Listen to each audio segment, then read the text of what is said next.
All right, guys, a little Brownells Retro BRN-10 action today. Let's take a few shots and we'll talk about this somewhat special rifle here. All right, you ready? Go. I'm going to just walk out from 100 on out to 3. Go.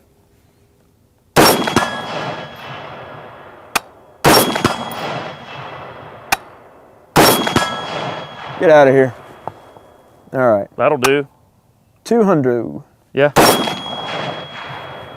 Right over the top of it? Yep.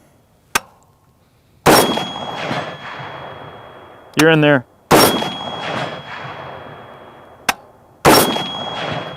Oh no.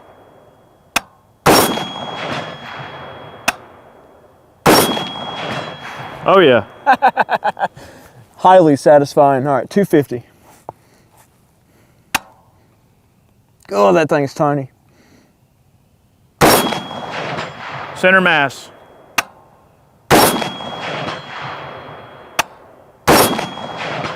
Good group.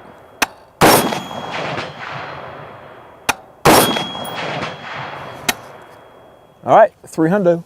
Go.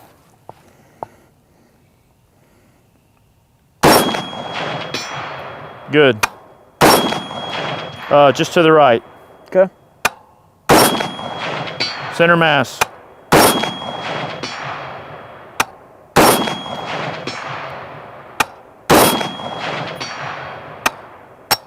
Uh-oh. About a 6-inch group. Those last 5 shots were. That one did not lock to the rear. It's always when we turn the cameras on, start having issues. Welcome back, guys. This is Chad with Iraq Veteran 8888, and today we're out here playing with the Brownells Retro BRN-10. This is a very, very neat rifle, and if you guys have followed some of our previous videos, we've shown you guys some of the other Brownells Retro options in 5.56. This particular rifle is patterned after the original Armalite AR-10, and it is chambered in .308 Winchester. This is a powerhouse of a rifle, and I completely love this thing. A few of the just quick features of this particular rifle, and I will say that Brownells is very smart bringing something like this to market, because no one's really done a retro-styled AR-10 clone before, and they have a couple of varieties of this particular rifle available, but this really makes this rifle available to the masses, more or less, because if you wanted to get an original AR-10, you're just about flat out of luck, because they are very, very rare, obscure, and very expensive, especially transferables and such. They're just not going to be had by average people. But these rifles are a pretty good copy of the originals here. These do feature some modern updates. These receivers are billet machined out of 7075 aluminum. It does retain the original styling of the original rifle. You do have a fixed charging handle up top, or a fixed carry handle up top, with the trigger style charging handle, which is pretty reminiscent of the original. Very slick styled upper receiver, no forward assist, no shell deflector, very streamlined appearance here. This does feature a kind of a heavier profile barrel. This is the BRN-10A, which is a slightly different variant. It has a heavy profile, fluted barrel, 20 inches long. It's 1 in 10 twist, and this barrel is actually made by Faxon. And this is a stainless steel barrel that's QPQ coated, and then they coat the entire rifle in sort of a kind of a black manganese phosphate style paint. It's somewhat reminiscent of the original Parker Rising. We've got kind of an original style front sight base up front with a fixed front sight, 3-prong flash hider, kind of original styled fiberglass furniture here in the brown color like the original. The rear sight is adjustable for windage and is adjustable for elevation. It's kind of mimics your typical battle sight. So this one here, we actually have it zeroed for 300 meters, and we're just using the same sight picture basically to shoot from 100 out to 3. I am bullseyeing the target so the rounds land a little bit higher, and rest assured we will be taking this rifle out to further range in a future video. But so far, man, this rifle has really been working out quite well. We did have that one failure for the bolt to hold to the rear in the first segment there. I'm gonna load up another mag and take a few more shots. But we've been shooting this rifle a little bit. We took it out the other day and just kind of getting it zeroed and everything, and getting it on the steel just in preparation for this particular video. Doing a little bit of chronograph work with the, this is German MEN M80 ball, 147 grain. And this stuff out of this barrel is moving along pretty good. 2,630 feet per second with an extreme spread of 51 and an SD of 13. I'd say it's pretty good for ball ammo. What do you think? Yeah, absolutely. And while Chad's loading his magazine there, one thing I'd like to mention, my time behind the rifle, I really like the fact that the front sight is nice and thin. You can really get a very precise point of aim. Absolutely. I do like that. Almost kind of a national match with front sight. Maybe not quite as thin, but definitely a nice thin front sight. It is a sort of a reverse V style, so it kind of comes up to a point and has a nice flat, sharp top. I like it. So. And it is 5/8 by 24 on the thread, so it is. I don't imagine we tried to throw a can on this thing, but I guess you could if you wanted to. You could. I might would stick to something that was kind of low blowback, you know, like one of the OSS's or like an Omega stack or something like that. The magazine compatibility for this, you can only use DPMS or SR25 mags. This will not work with PMags. So you're not going to run polymer mags in this. I fit a Lancer in it earlier, and it won't take the Lancers either, so it's got to be metal. You're kind of stuck to the old school metal mags. All right, so let's load this puppy up. Okay. Pretty sure I chambered around there. Get my ears back on. We'll take a few more shots. I'm just going to shoot 3, and I'm going to go for some smaller targets and just have a little bit of fun. But we'll say this thing was very easy to get on the steel right out of the box. We were just slightly to the right. And just a quick adjustment here with an Allen key on the rear. This rear sight moves in its track very smoothly, locks back in place, haven't had a single problem out of it. The elevator goes, let's see. Yeah, so the elevator goes all the way to 800 yards. We're gonna put that to the test. We are totally going to test that, guys. All right. So you want to spot for me? I'm gonna take some shots at like the Coyote and the half-size D28. I'm gonna shoot the Gopher. Yeah, go ahead, man. Just kind of run this thing and get a little bit warm. This heavier profile barrel, I expect it to do pretty well in the accuracy department. I mean, when we were out shooting it the other day and getting it zeroed, I adjusted the rear and took a few more shots at 100 and literally stacked like 4 shots in like silver dollar size group. I mean, it's one thing that these rifles is accurate. They have a lot of potential in that department. You know, Faxon, man, they've done a great job with those barrels. And your last 300-yard group there, I think you ended up getting 5 or 6 shots into roughly, looks like maybe about a 6-inch circle. So definitely not bad. Not bad at all. Very good for irons. All right. I'm going to take a few shots at the Coyote. All right. Was the windage pretty good? Windage is perfect. Okay, awesome. Go. All right, I'm gonna shoot the Coyote.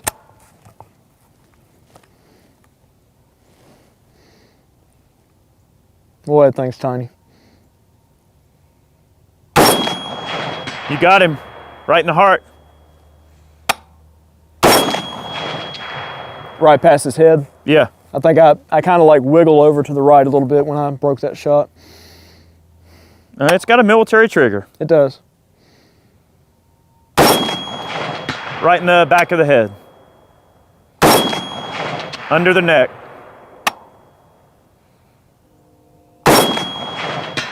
In the leg. Right under his chin. Quit moving, Coyote. I'm trying to shoot you now. Come on. All right. Just right over the back of his head. God, that is an awkward target to shoot with irons. Well, it is. But it's all in there. It sure is. All right, D28 right above him? Yeah, send it. Let's see. Low and right, just off the edge of the plate. Low and right, okay. Just to the right, good elevation. You're an inch off the right side of the plate. Ah!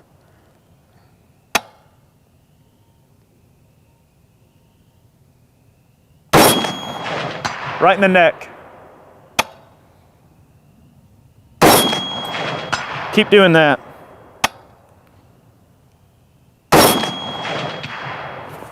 Low and left. Low and left. What the heck? It was like 8 inches from you for your second shot. Oh, there. weird. You know, we were having some weird flyers with this ammo out of the MDR earlier too. Yeah. Well, it's what we got, you know, so we're running what we got. You're on the plate. Good. Keep that point of aim.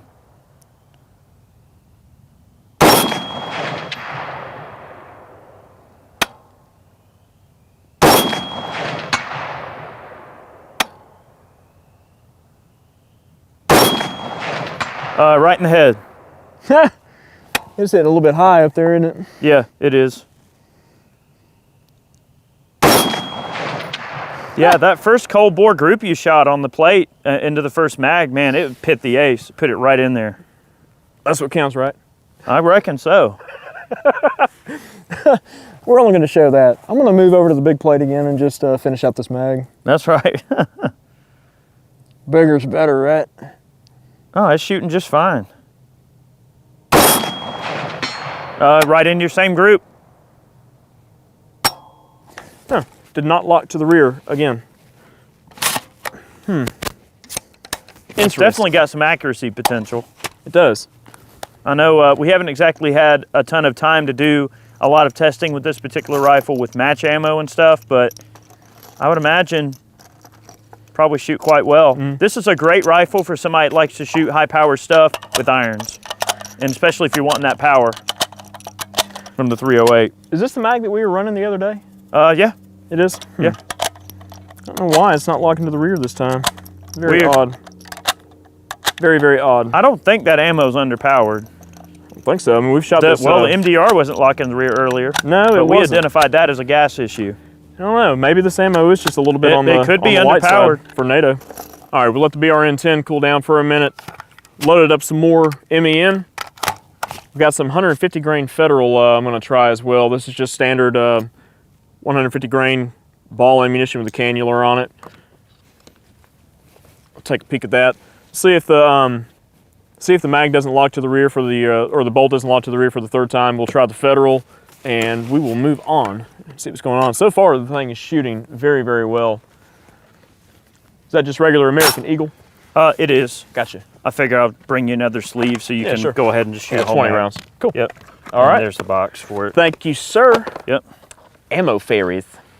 Must be nice. 150 grain full metal jacket, boat tail, bowie. All right. Go. So this is the MEN again.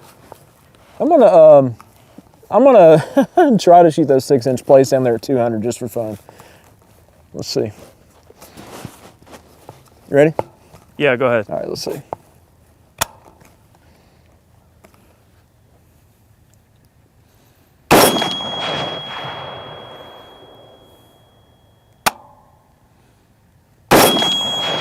Well, you broke the chain. Yeah. You're on it. That was number 3. I think you hit the chain. Number 4.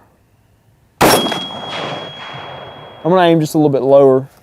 Yep, see. I think so. You're on it. All right. You're on it. A little bit to the right. Okay. Those 3 shots triangulated probably into about maybe 5 inches. I mean, that's a 6-inch plate, so, you know. Yep, not terrible. I mean, that is a tiny, tiny target at 200 yards for irons. Working. I'm gonna move back over to one that I can actually see. I can't hardly see that one and go over there on the right. Okay, I'm gonna go to the one on the left here that I didn't break. go ahead.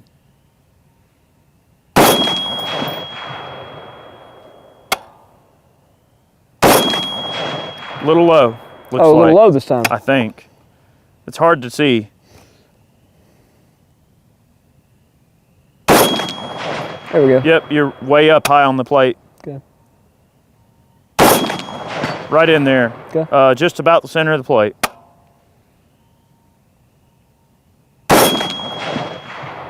Just off the right edge. Same spot. Yep, right on it. I'm gonna try those slightly larger quarter-size D28s over there. Those 5 shots, again, triangulated into roughly 4 or 5 inches. 10-4. Not bad. For irons, definitely not terrible.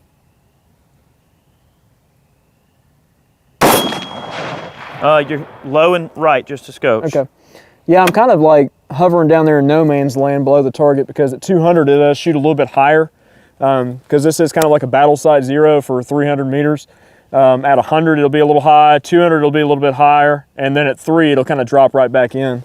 So take another couple of shots down there. Yep, right on the plate. All right, moving over to the... Right on the very bottom, perfectly centered. Okay.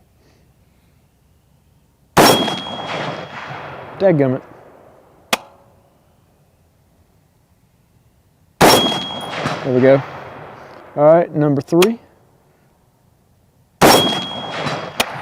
Not bad. I'll take it. Oh yeah. Man, all right, I'm gonna go back up to 250.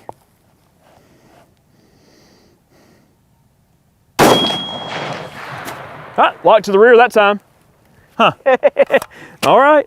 Maybe still, you know, a little stiff. Maybe. I mean, this gun's probably at this point had about 150 rounds through it. But it probably still needs to be broke in some more. Probably. All right, let's load up some of the Federal 150 and see what it does. Probably is just still breaking in, you know. Well, it could be the underpowered ammo, possibly. Maybe. It'd be crazy that MEN is kind of underpowered for, you know, gas guns like this. But, I mean, stranger things have happened before. Well, you were getting good velocities out of it. Very good. Yep. The only complaint that I have about that particular rifle is the furniture does look a little bit less than original. Yeah. The color, I think, is maybe just a little bit on the light side, but it's not terrible. But I know, like, doing real deal backlight would be really expensive. Well, I think it's like an EPA thing nowadays, but that's why they stopped making it a while back. But yeah, that makes sense. You know, this might seem really, really weird, but have you guys ever seen like the little kind of plastic tortilla containers?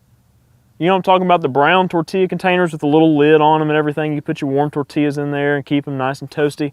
You know how it's got that kind of brown swirl to it? It's kind of got like a backlight look. Like, I want to see some furniture for these type of rifles made out of that stuff. I mean, call me crazy, but I mean, that, you know, I don't know. I think for the price point that these guns are coming out at, just the fact that something like that can be made available and it's a turnkey option is pretty cool. Ooh, when it locked to the rear, it took one of my beard hairs. Watch your facial hair. All right, I'm gonna go back to 3 and I'll shoot a group with this 150 grain stuff. Yeah, that's fine. Be all in that same group and just see if it's kind of similar. Yeah. I don't have the live radar set up. Yeah, we'll see if that stuff runs it. Yeah. All right, irons, 300, yep. 22-inch shoot steel gong, boy. Yep. Move my little bag over a little bit here.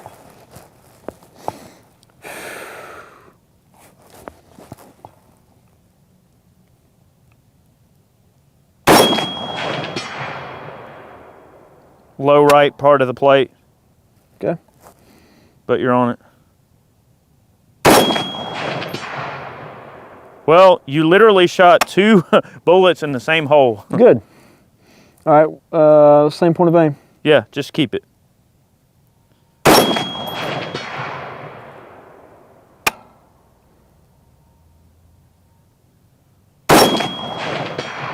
Keep that point of aim.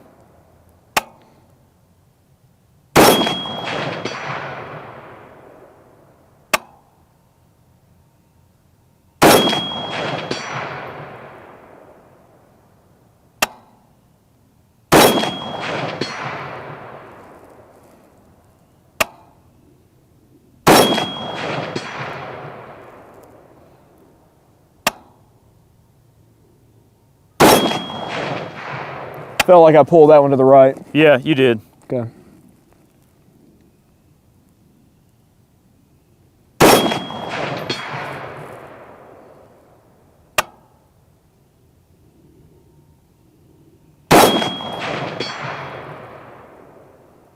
You're probably shooting about an 8-inch group. That opened it up to about 12 inches. Bye. We don't count them flyers now. That one hit low and right about 4 inches off the plate. That was definitely a flyer. That wasn't me. I noticed that the 150 grain ball is printing higher. Okay. So maybe it's hotter? Maybe.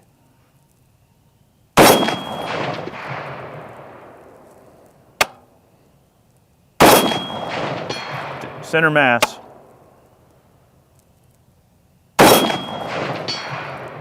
Good. Keep doing that. Nice.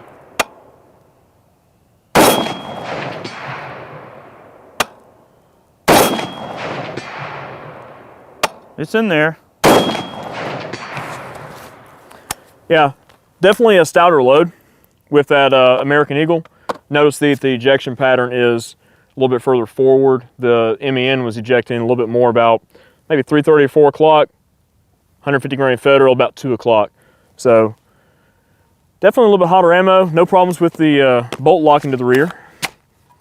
So maybe just, we've only shot a couple of different varieties of ammo out of this thing so far, so it might be slightly ammunition picky, but we did have a little bit of issue out of the MEN in another rifle, which was the MDR, with the gas system open all the way up. It was not locking to the rear either in full gas.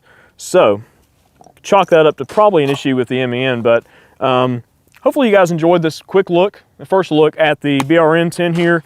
We've had this rifle for just a little while now, and doing a little bit of testing with it, shooting it just a little bit, get it zeroed, and bringing you guys along for the ride here at the range. And we will be taking this gun out and shooting a little bit further, extended range for iron sights out to 500 to maybe 800 yards, and really just kind of see what this thing can do with ball ammunition out to that range. So far, I mean, I dig it. I really do. And it's awesome that Brownells is bringing these rifles to the table and making them available for the general public. Not everybody obviously can own something like an original AR-10. And if you do, you probably aren't going to shoot it that much. This gives you the ability to scratch that itch for kind of a cool original sonar pattern rifle. And you're not breaking the bank. And if the gun goes down, parts are readily available for it, and you can replace consumable parts as needed. I mean, I think it's a win-win all the way around. As you can see, the accuracy potential is quite high. This is just from one shooter's perspective here with irons, but I really do enjoy shooting iron sights. I love these rifles so much. I just think they're really cool, but like I said, chalk that up to probably an ammo problem. Yeah, with the bolt not locking to the rear, but aside from that, I think it's cool. Hope you guys enjoyed this video. This was just, like I said, a first look at this gun. We will be taking it out for a second look here before too long. I want to give a special shout out to our Patreon supporters and those of you who purchase man cans and apparel and other accessories over on the website. You guys rock. You keep us going here. We use all those funds to go right back into the channel to produce this content for you guys. So if you guys like what you see on the channel here, consider going over and maybe purchasing a cool hoodie or shirt over on the site, picking up a man can, or maybe donate a buck or two on Patreon. It would very much help our efforts and keep this content flowing to you guys. Until next time, stay tuned. Much more on the way.